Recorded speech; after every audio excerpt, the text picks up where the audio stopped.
A guy that we all love up here, Hot 97. We've been watching him grow. His name is Manolo Rose. He's on the show again. Let's give it up for him. Back in the building.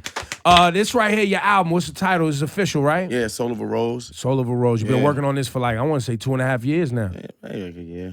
About a year. Yeah, really just touching everything up. I just want to add like different things, you know what I'm saying, and put new, just new concepts. What do you mean when you say that? I think because I wanted to feel like a movie score, sort of like. Yeah, because the record Run Ricky Run was kind of based on 3 films. Yeah, so what I want to do with this, I just wanted to feel like that, and then it's for more for performance wise and things. That's dope. So you're thinking about touring. You made this album thinking about shows. Yeah, definitely. I think because at this point right now, it's like everything hits the internet and all of that kind of stuff. But I want to be on the road. I rather see people. I want people to see me in order to fully get it. Because the record's gonna do what it do. You're gonna listen to them and be like, this is a dope record. This is a dope record. But then at the same time, I'm like for the performances to match. That's kind of tight. Amount of energy. That's kind of tight because then you can flip it digitally too and have like these amazing like little video series with it. Right. You paying Laura Styles for the concert? I'm saying it. Look, coming up with marketing plans. You know what I mean? He just learned right now. Yeah, I'm jacking that move. Just know. All the way. Just know. So you come to us today after we hear a lot of news about some Troy Ave, Brooklyn. And you wrote a record all about the money that Troy Ave put himself on, or you guys had a deal. He ended up doing it.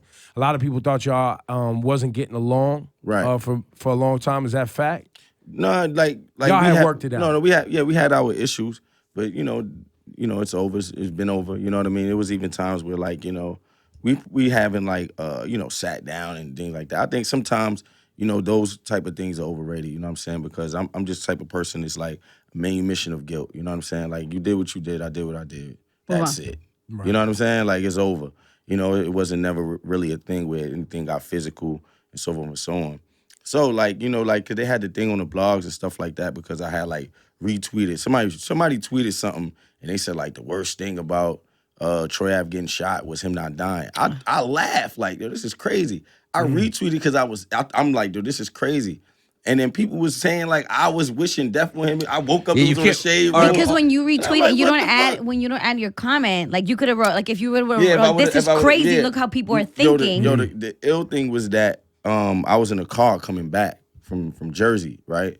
And I was hearing like so many things. I was like, this ain't true, because it just sounded like a movie, right? You know what I mean? So I'm like, this is not true. Shootout in the club, And then so everybody was like, I woke up. I mean, it was like 10 minutes later after that, it was in the shade room and all this kind of stuff, and then it just went everywhere. But it's so I think even for myself, I have become so insensitive to things that go on in the world, and I think we all have. You know what I'm saying? To an extent, like you see somebody like Young Thug daughter cursing on video, right? Nobody agrees with a child cursing, but everybody posted it. And laughed. You know what I'm saying? And then it was memes of her face on a Tide box. And then when he got mad, everybody like, what is he mad for? No, it's my kid. You understand what I'm saying? You know what I'm saying? When Prince died, people had memes of Prince with a purple cloud and shit. And then they had him with like the Dave Chappelle Prince. And it was like a joke, but he's dead. But then nobody never really thinks about it like that. We're fucked up and you know lost. what I'm saying? So I'm going to give you a word of advice, Manolo Rose. It's very important. I thought you would know this. If you retweet, that is a cosign. That's how it's socially accepted. Yeah, cosign. And I understand that. Like, I saw someone retweet something. I'm like, yo, what? Right. Yeah. So and the funny thing is, at the time when I retweeted, I didn't even think it was real. I thought it was like a joke, and I'm like, yo, this is crazy. No, I get it. I totally get it. So, you were just pointing out the insanity of it. The insanity of it, and then I was just like, damn, and then after that, it just went crazy. Is there, because I've seen this too, karma. Mm-hmm. A lot of people have said that, what happened, Troy Ave's decision, right? And we don't know all the facts. We know speculation. Right, so what we know today was there's a video of him shooting a pistol in Irving Plaza. His decision to do that in that moment had something to do with him trying to prove himself. I don't even know. But do you think that karma, and the way he's moved and the disagreements that he's had, et cetera, you think that? I don't really, because it's like we're in a genre where, the competitive nature of it all is what it is. Like, because, it's like he had issues with people, but it's always been like music issues. And, you say things online, this is hip hop, man. We say some things sometimes that sound most despicable type of shit in the world. But at the same time, it's like, this is what we do. This is before rap. It's been like that. You know, we People cracking talk jokes. Shit. And we've been, you know, crack jokes about do mama and everything and sisters on who on crack and all sorts of stuff. You know what I'm saying? But, you know, so you can't really necessarily say that unless he had got into so many physical altercations with, you know what I mean, different people at different times. But it hasn't been like that. So you can't necessarily say that. I do believe, though, there's so much energy put into talking shit and acting tough on social media. That's true, too. It's a lot of energy. What I'm going to do when I see you. So you got to prove yourself. Yo, pull up. Yo, this, yo, that. So now we here. We all here right now. Everybody's looking. We at the whatever, and everybody's in the same room. Right. What's popping? You're right. I mean, because that's the piece that, you know, look, I don't do gun talk. I'm not into that. Never lived that life. Right. That's not my thing, right? But cats definitely come at me, and I'm like, yo. So when you see me, say what you want to say. Yeah. Because I know I can handle that. Right. So I know I'm about that. I've been in those altercations. Right. But there's a lot of people who talk gun talk. They do. They talk a lot of gun talk. And then there's a lot of people who live that life. Yeah. And when those paths cross, you got proof. You got to show and prove. I mean, I think it's just hard, man, because it's like it's like as a man, when people saying certain things to you, as a man, you feel like, nah, I'm not letting this shit go like that, you know? So you really feel hurt, and you really feel like, no, when he see me, he gonna have to do something. You know what I mean? So, you know, I don't know, man. I think it's just an unfortunate chain of events. You know what I'm saying? I just hope they just stay off of me, leave me alone. You know, I was not there. I had nothing to do with it. I don't want Troy Ave dead. But as an artist from Brooklyn and a new artist from Brooklyn, right? In some ways, doesn't this, I mean, maybe even hurt? Like, it breaks my heart as somebody who lives in this and works in this to see it come to this for individuals. It's sad. It's just sad, bro. It is. And if people laughing and think it's funny, they don't know how sad it is. They don't know that venue is owned by Live Nation, one of the biggest concert promoters on earth. Right. So that's a reflection. I tweet and people's mad. This don't have nothing to do with me. This don't have nothing. No, it has something to do with all of us that work in this industry. That's right. That allowed people to not respect a certain code of conduct because the live performance venue was always the place where I was like, yo, my man, leave that shit in the hood. Don't bring that shit in here, man. This is how everybody gets their money. This is how people feed their families. And you bringing that bullshit into the venue. That's true. And that's fucking up everybody's paper. So I sit here and you're like, yo, I'm gonna go on the road. Right. So now you gotta ask yourself, will people look up your name and they decide to book you? Yeah. Yeah, your name gonna come up next to Troy Ave. That's true too. You know, related artists, right? It's true. And you know, at the same time, that's why you know you just gotta, I guess, you know, have to like do these type of interviews. You know what I'm saying? Because I just, like I said, man, leave me alone. I have nothing to do with that. There's no altercations when you come out with me. I'm just coming here to have fun, turn up, go out sweaty, and go home. You know what I'm saying? Great music. I am. I'm also. Is there something wrong with me? Because well, we know that, but I just don't. People can say a lot of things about you, and I just don't fully understand pride, like how pride gets people into so much trouble. Like if you know you're good, you know your life's good, why? I'm not saying I don't get upset. I'm not saying I'm infallible. When people say mean things, I'm like, oh, that's rude. Well, good is relative, because we'll look at some people and be like, you know, true. That's good too. They have a good life, and they'll be like, nah, it's not where I want it to be. Yeah, you know what I mean? Well, that's the problem. And in this Troy Ave video, I see somebody who thinks that that's what they were supposed to do in that moment. I don't know what transpired before that. All right. But I see somebody who thinks that's what, because he's already bleeding in the video I saw. Mm-hmm. So he's making a decision. This is how I'm going out of here. You know, I mean, see, you gotta ask yourself the question. Then if you're bleeding, then it's like, what do you do? Is your mind saying like, I gotta get up out of this building, and this is the only way I'm getting out of here? That's what I'm saying. Like, you know what I'm saying? I don't know. That's the thing. If you've been shot, I've never been shot. Right. Thank God. So, and they're saying he shot himself. That's what they're saying. It's terrible, man. It's tough. You know? We don't know yet. Yeah, it's just what it is, I guess. You got to figure it out, find out later on. The news just kind of wrapped this up quick. They're like, and here we go. And he did everything, including shooting himself and his own friend. Good night and good luck. That's the whole story. What? Because everybody wants the story. Everybody wants to be the get it. I know they wanted to answer report fast. I know the police wanted to wrap it up too. Well, he got 3 charges. Right. None of the charges he got was murder. So that means they're implying there's someone else for that. Yeah.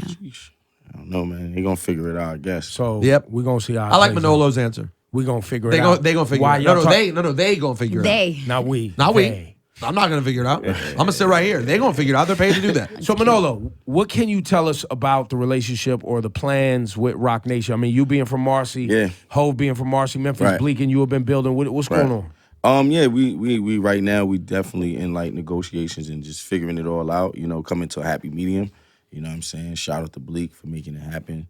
You know what I mean? So you had that sit down? Yeah, we definitely sat down. We definitely talked. And Jay brought you in the big office with the couches. Nah, man. You know, what's so ill is that Bleak just came to my house, man. Oh. You know what I'm saying? Because Bleak and my brother, you know what I'm saying, they have a little bit of dealings from when they was younger. You know, they was like really cool and tight like that. So, you know, when Bleak went off and did everything that he was doing, you know, so now he just coming back like, look, man, we're just going to map it out. Let's make it right. Let's make it happen. You know what I'm saying? And, you know, Marcy, we here.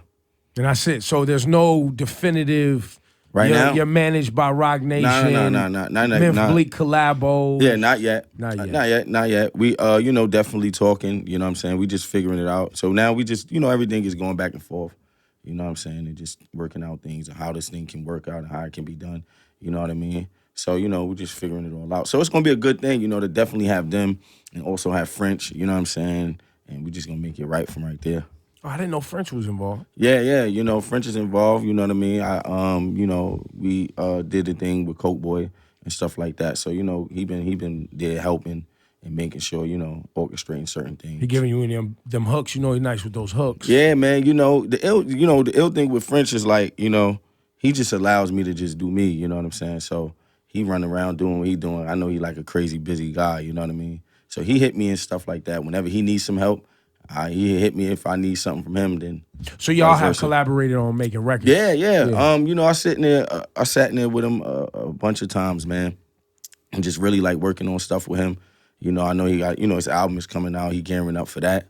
You know, I just want to, you know, be a part of that and help him. Is he on your project or y'all not doing that yet? Well, not on this project. It's certain records that we still not even just like put on there yet. So it's like he might be like on a bonus record or stuff like that we have coming. Do you have anybody from the ASAP Mob on your project? I saw you at Yams Day. Yeah, we was at Yams Day. We was at Yams Day. You know, I would love to, you know, work with some of them guys. You know what I'm saying?